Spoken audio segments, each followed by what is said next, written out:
Terima kasih masih bersama YPB Movie. Setelah arc semesta ke-6 berakhir, kondisi J-Factor di bumi saat ini sudah kembali beraktivitas seperti biasa. Dan untuk membuat pesta kemenangan, Bulma meminta Beerus dan Whis untuk datang mengajak Monaka. Tapi Beerus menolak untuk mengajak Monaka karena akan repot jika Goku sampai tahu kalau Monaka itu lemah. Maka demikian, motivasi Goku untuk menjadi lebih kuat lagi akan menurun, bukan?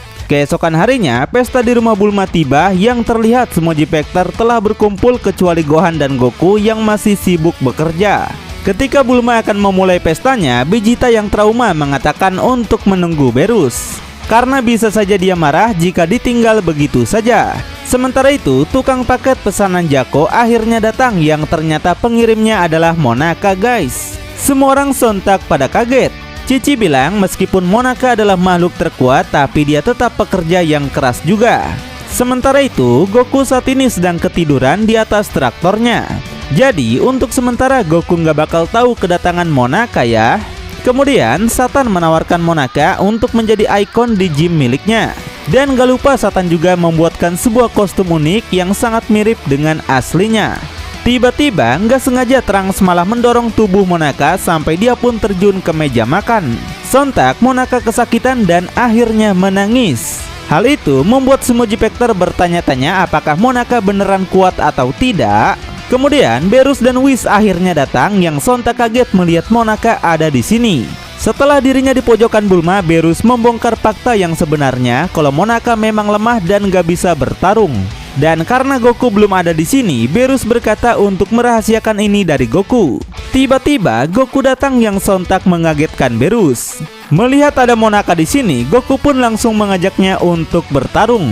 Tapi Cici bilang lebih baik Goku mandi dan ganti baju dulu. Selagi menunggu Goku kembali, Whis berkata agar semua J-Factor kompak untuk terus membohongi Goku. Karena itu semua demi membuat Goku terus berlatih dan gak menghilangkan semangat Goku dalam bertarung. Jika mereka kalah dalam pertarungan ke-12 alam semesta, Whis nggak bisa jamin kalau alam semesta ke-7 akan baik-baik saja.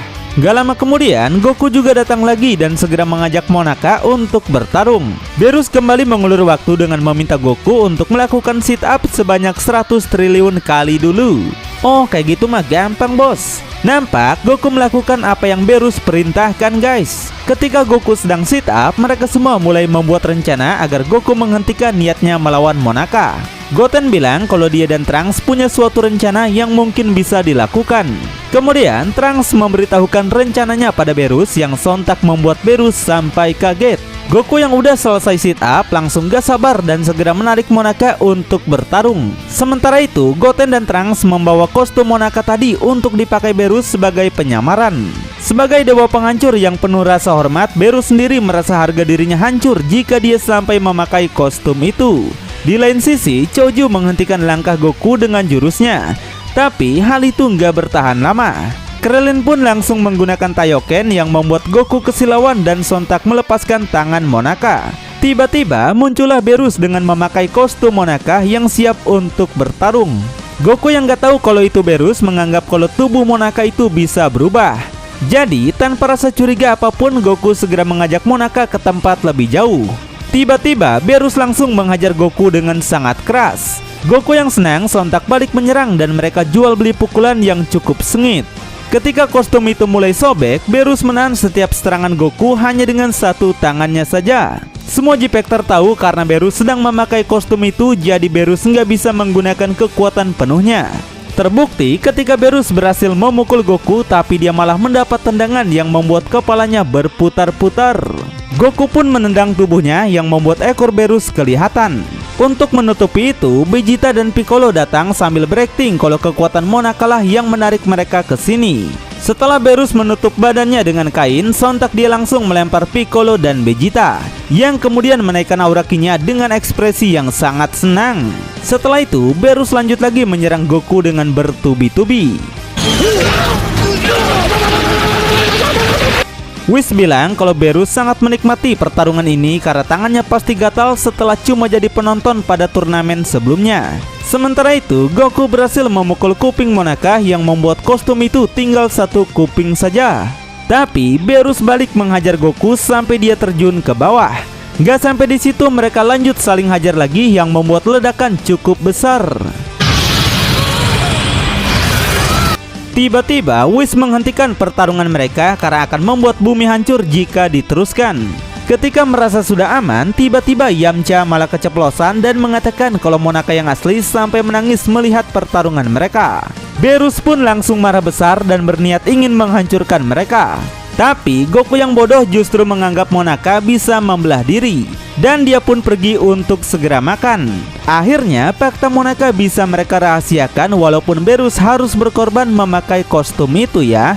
Makanya lebih baik jujur daripada bohong. Singkat cerita, scene beralih ke rumah Goku yang terlihat Cici sedang mengkhawatirkan suaminya itu karena nafsu makannya tiba-tiba menurun. Cici berkata mungkin Goku sekarang sedang gak enak badan.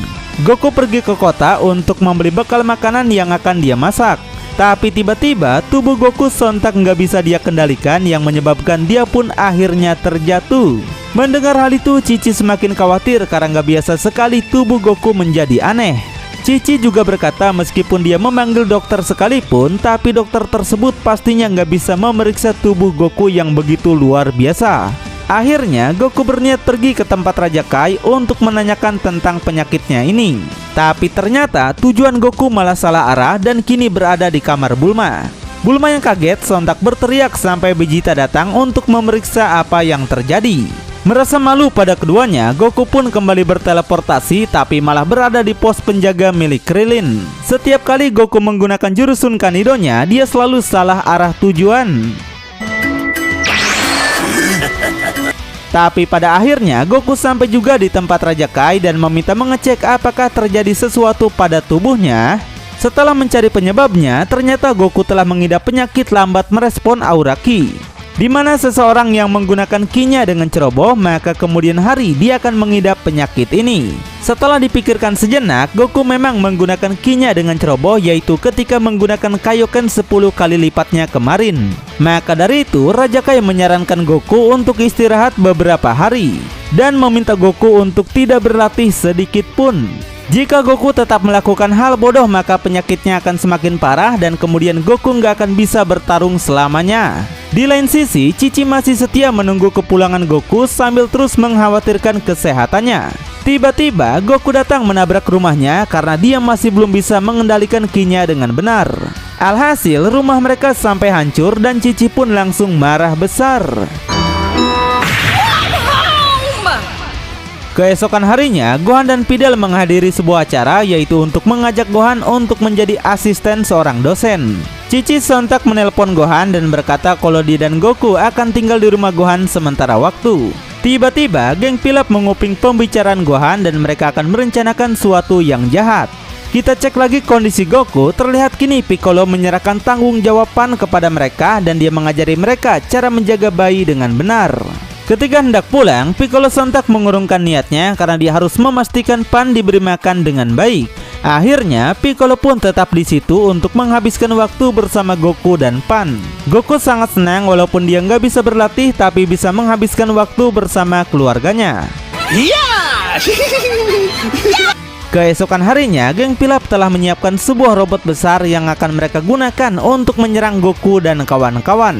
Tapi tiba-tiba Pan muncul di depan mereka yang membuat keadaan mereka terancam jika sampai ketahuan. Apalagi ketika mendengar Piccolo memarahi Goku dan Cici karena mereka nggak bisa menjaga Pan dengan baik. Alhasil, geng Pilaf yang ketakutan pergi menaiki robot itu yang ternyata Pan juga ikut bersama mereka. Pilaf yang panik malah menekan tombol darurat yang membuat robot itu meluncur ke angkasa. Goku yang gak bisa menemukan cucunya itu sontak kesal dan menganggap dirinya gak berguna sama sekali. Sementara itu, geng Pilaf kini sedang ketakutan karena Pan mengeluarkan sebuah aura Ki berwarna terang, yang tiba-tiba saja Pan keluar sambil menghancurkan robot itu. Dan gak disangka ternyata Pan bisa terbang walaupun masih seorang bayi. Setelah teringat kenangannya bersama Goku semalam, Pan segera terbang kembali ke bumi yang membuat geng Pilaf diturunkan di sebuah batang pohon. Singkat cerita, Cici menceritakan hal aneh pada Pan barusan, yang mana ketika mereka mencari Pan yang hilang, tiba-tiba Pan sudah ada di kasur sambil tertidur dengan pulas. Dan yang membuat kita kaget adalah bahwa Vidal juga berkata kalau hal tersebut memang sering terjadi pada Pan akhir-akhir ini. Artinya Pan memang sering meninggalkan rumah dan membuat hal-hal yang aneh, bukan? Orang Seiyan emang beda dari yang lain ya. Sekarang kita akan dibawa ke sebuah planet asing yang terlihat ada seekor makhluk aneh sedang berlatih di malam hari. Di sisi lain muncul juga beberapa alien jahat yang ingin melakukan sesuatu pada makhluk tadi. Namun kita tunda dulu sebentar untuk melihat Monaka datang ke rumah Bulma, yaitu membawakan paket pesanannya. Tapi karena Bulma sedang sibuk, jadi dia meminta Monaka untuk membawakan paket itu ke dalam. Monaka juga berterima kasih karena Bulma sudah menggunakan jasa antar perusahaannya. Dan karena saat ini nggak ada satupun orang di rumah, Bulma pun meminta jasa gratis Monaka untuk membantunya menyelesaikan alat ciptaannya. Alat tersebut memancarkan sebuah kilauan cahaya yang kemudian mengeluarkan sebuah cairan aneh berwarna biru. Di sisi lain, Goten dan Trunks yang sedang bermain, tiba-tiba mereka melihat mobil terbang Monaka dan berhenti untuk menanyakan paket apa yang dikirim. Tapi karena gak ada siapapun dan pintu mobil terbuka, maka mereka mencoba untuk melihat benda-benda kirimannya. Yang mana ketika Goten membuka paket itu, tiba-tiba benda itu membesar seperti sebuah balon yang sampai menutup pintu mobil dan mengunci mereka. Lalu Monaka yang sedang buru-buru juga langsung pergi tanpa tahu kalau bocah nakal sedang ada di dalam mobilnya. Meskipun kedua bocah itu berteriak, tapi nggak ada respon dari Monaka karena saat ini dia sedang mendengarkan sebuah radio. Di perjalanan lintas galaksi, tubuh Goten dan Trunks kini mulai merasakan kedinginan yang hebat. Sementara itu, Monaka kembali menaikkan kecepatan mobilnya dan akhirnya sampai di planet aneh yang ternyata pernah kita lihat sebelumnya. Ketika membuka pintu mobil, tiba-tiba Monaka dibuat kaget melihat para bocah ini sudah menjadi es batu. Alhasil, Monaka segera membuatkan air hangat untuk mereka. Kemudian datanglah makhluk tadi yang terlihat sedang dikejar oleh sesuatu. Dia yang tiba-tiba menabrak Monaka nggak sengaja menjatuhkan dot bayi yang dia bawa. Makhluk aneh tersebut bernama Potaju yang ternyata memang memesan buku bela diri yang selalu dia pesan setiap bulannya. Tapi tiba-tiba muncullah banyak makhluk jahat yang datang untuk menangkap Potaju. Potaju pun maju untuk melawan mereka semua, tapi tiba-tiba nyalinya langsung ciut dan akhirnya dia kembali kabur ke belakang. Alhasil para bocah yang udah lama gak bertarung kemudian terbang untuk langsung menghajar mereka semua. Setelah para penjahat kabur, Potaju pun menjelaskan tujuan para penjahat itu adalah untuk merebut kekuatan dahsyat yang ada di planet ini. Dan Potajulah yang melindungi kekuatan itu dari siapapun yang ingin merebutnya. Tapi tiba-tiba Potaju sangat syok karena dia kehilangan dot bayi yang sebenarnya adalah kunci untuk membuka kekuatan besar. Dan ternyata dot itu sekarang ada di tangan penjahat serta mereka menyandra Monaka yang sedang menangis. Karena Monaka jadi tahanan mereka, para bocah ini nggak bisa berbuat apa-apa dan mereka semua pun ditangkap. Di sini dijelaskan kegunaan dari dot bayi itu adalah untuk membuka sebuah gembok pintu yang di dalamnya ada benda rahasia. Setelah berhasil membuka pintu itu, nampaklah sebuah benda agak aneh yang biasa kita pakai untuk menyeduh kopi. Wah, aneh-aneh aja ini benda ya. Ketika makhluk itu melihat ke dalam isi teko, ternyata di dalamnya ada sebuah cairan aneh yang mereka sebut sebagai air super. Sementara itu, Bulma juga membicarakan kepergian para bocah karena dia melihat mereka pergi dengan Monaka melalui CCTV. Oleh karena itu, Bulma meminta Jaco untuk datang dan menjemput Monaka di planet Potape.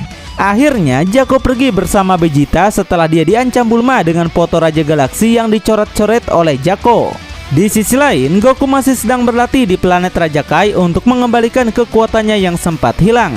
Sementara Vegeta dan Jaco terlihat sangat canggung yang membuat mereka bersikap jaim dan hanya saling diam saja. Sekarang kita cek lagi kondisi para bocah yang saat ini mereka sedang dikejar oleh gerombolan makhluk berwarna ungu.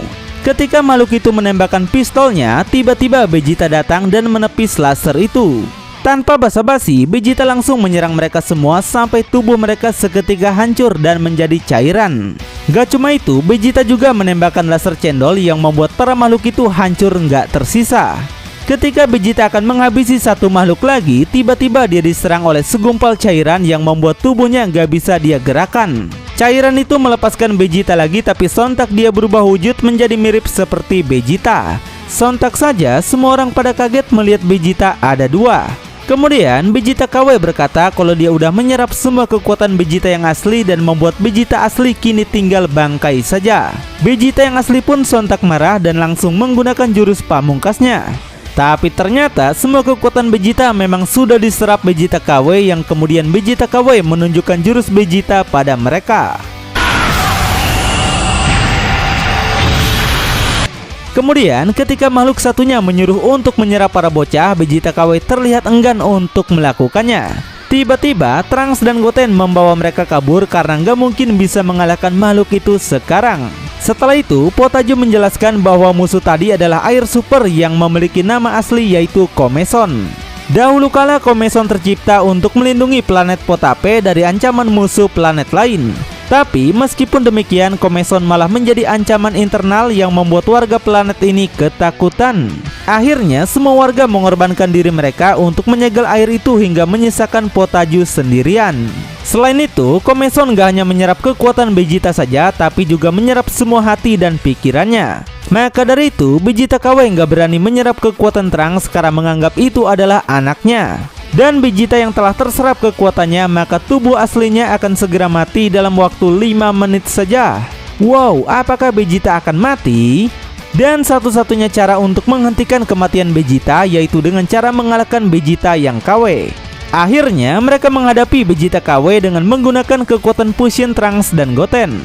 Gotenks langsung menyerang bertubi-tubi, tapi Vegeta KW bisa menghindarinya dan mengajar balik Gotenks sampai dia mental. Lalu Gotenks menaikkan aura Ki-nya lagi hingga dia menjadi Super Saiyan Gondrong. Monaka sontak dibuat kaget sampai dia pingsan. Gotenks kembali menyerang dengan pukulan dan diakhiri dengan bola laser cendol. Tapi Vegeta KW bisa menepis semua bola laser itu dengan sangat easy sekali. Sementara itu, tubuh Vegeta mulai tampak transparan yang menandakan kalau waktu hidupnya hampir habis. Akhirnya, Gotenks nggak buang-buang waktu lagi dan langsung menyerang Vegeta KW dengan ganas. Tapi lagi, mereka yang malah kena hajar babak belur. Di lain sisi, Goku dan Raja Kai juga merasakan Ki Gotenks yang sedang bertarung dengan Vegeta. Gotenks yang udah nggak berdaya membuat fusion mereka berakhir hingga Vegeta KW akan membunuh mereka dengan laser. Tapi sebelum itu terjadi, Goku datang untuk menyelamatkan mereka. Nah, setelah dijelaskan apa yang terjadi, Goku pun jadi bersemangat untuk menunjukkan siapa yang lebih kuat di antara mereka.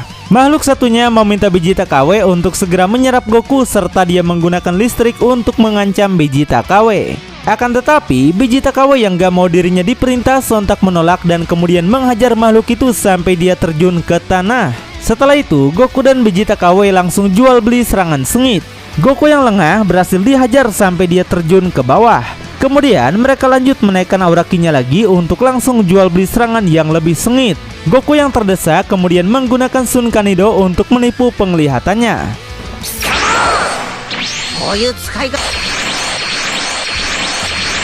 Kemudian Goku berhasil menghajar Vegeta KW yang membuat Vegeta asli sontak cukup kesal.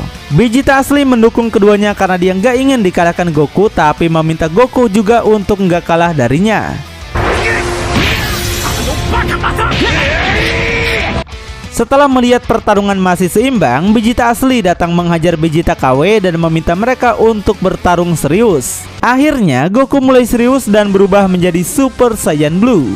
Dan ternyata Vegeta KW juga bisa berubah menjadi Super Saiyan Blue. Sementara itu, untuk memperlambat kematian Vegeta, dia diminta untuk mengulum dot bayi yang membuat semua orang pada kaget. Loh, kayak bayi aja kok bro. Kali ini mereka lanjut menyerang dengan ganas yang membuat Goku berhasil memukul Vegeta. Kemudian Potaju mengatakan untuk membuat Vegeta KW lemah, mereka harus menghancurkan inti dari Komeson. Alhasil dengan cepat Trunks menuju ke tempat makhluk tadi, tapi ternyata dia udah nggak ada guys. Tiba-tiba cairan itu muncul di belakang mereka untuk mengambil kekuatan milik Gotenks. Dengan cepat Jaco langsung menembaknya dan mereka semua lari untuk menghindarinya. Jaco yang tertinggal di belakang merasa ketakutan karena kekuatannya bisa saja akan diserap. Tapi ternyata cairan itu nggak menyerap kekuatan Jaco karena dia merasa Jaco itu lemah. Sontak saja hal tersebut menjadi penghinaan besar untuk Jaco. Kurang ajar. Kembali ke pertarungan, nampak keduanya masih cukup seimbang. Vegeta KW menembakkan laser cendol yang membuat Vegeta asli tetap fokus menyaksikannya. Lalu mereka pun menaikkan aura Ki-nya lagi untuk beradu serangan pukulan. Tapi nampaknya kekuatan mereka masih cukup seimbang dan sulit untuk mengalahkan satu sama lain. Sementara itu, Trunks dan yang lainnya kembali ke tempat Vegeta untuk menyaksikan pertarungan lagi. Sontak saja, serangan Goku dan Vegeta KW membuat planet itu berguncang dengan sangat hebat.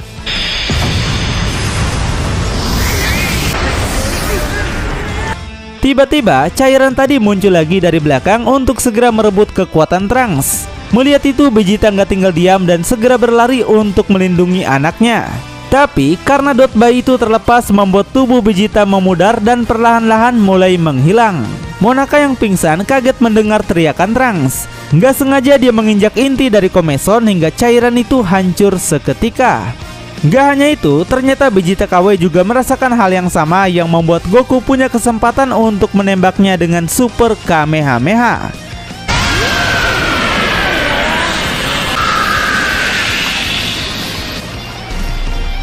Alhasil, setelah Vegeta KW dikalahkan, tubuh Vegeta asli kini bisa kembali pulih. Lalu air Komeson itu kembali disegel dan semua itu berkat Monaka, bukan? Kemudian semua G-Factor pun telah kembali ke bumi, tapi Goku masih menantikan pertarungan sebenarnya untuk melawan Vegeta yang asli. Lalu bagaimanakah cerita selanjutnya? Tonton kelanjutannya di channel YPB Movie, channelnya anime masa kini.